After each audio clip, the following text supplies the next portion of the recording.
This Sunday, the collect of the day, or the prayer that is assigned for this Sunday, talks about building on the sure foundation of Christ.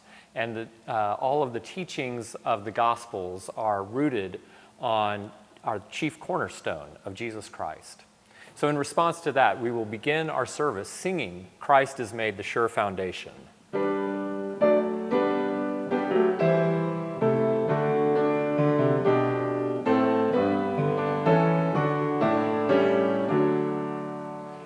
Beloved hymn in the Episcopal tradition, and with this very majestic tune that dates back to Henry Purcell, and with some really noble words matching it. But then as we get into the readings, we're going to shift our attention to one very particular aspect of Christ's ministry, and that is being his healing. Over the past several weeks, we've talked about how during the summer, during that long green season after Pentecost, we have themes or weeks that will all dwell on a certain aspect of the gospel. And we've been coming out of this time talking about planting and scattering the seed. As we get into August, we'll have lots of weeks where we talk about bread, the bread from heaven, and really focusing on communion. Here in the middle of the summer, we get a lot of readings about Jesus as he is healing and providing healing in the world. So that will really come to play for most of the service with this beautiful gospel narrative with Jairus' daughter who dies.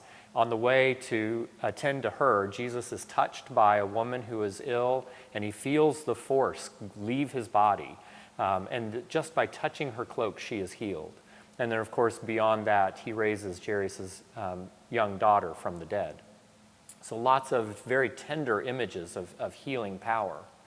At the Offertory, the choir will be singing this beautiful spiritual, "There is a balm in Gilead."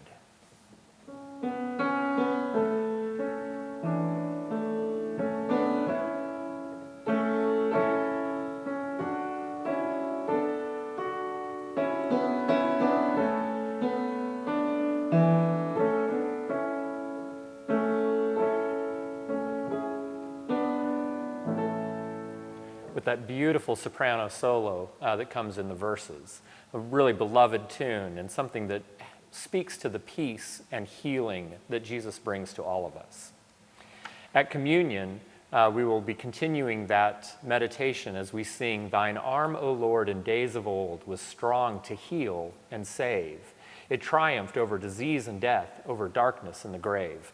Very, very much commenting on this gospel lesson that we have from Mark. And again, a very familiar tune that we love to sing.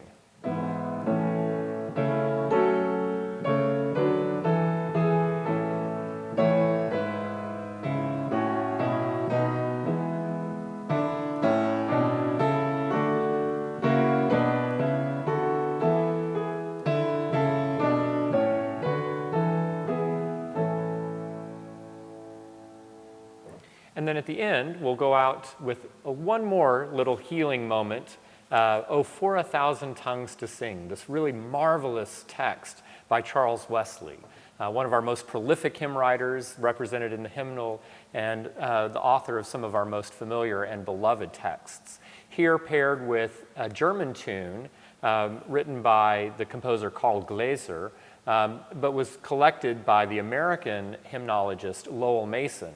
And he kind of massaged the melody a little bit for his rustic American tastes, and it came to us in the form that we're now familiar with, which he called Asmon.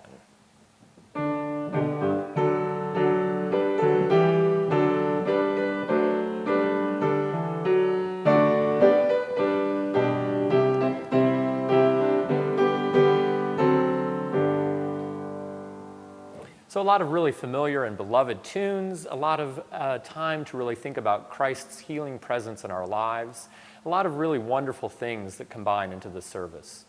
We pray that you will join us as we celebrate Christ's healing presence in the world and worship here with us, either on YouTube or on cable channels, or certainly with us here downtown.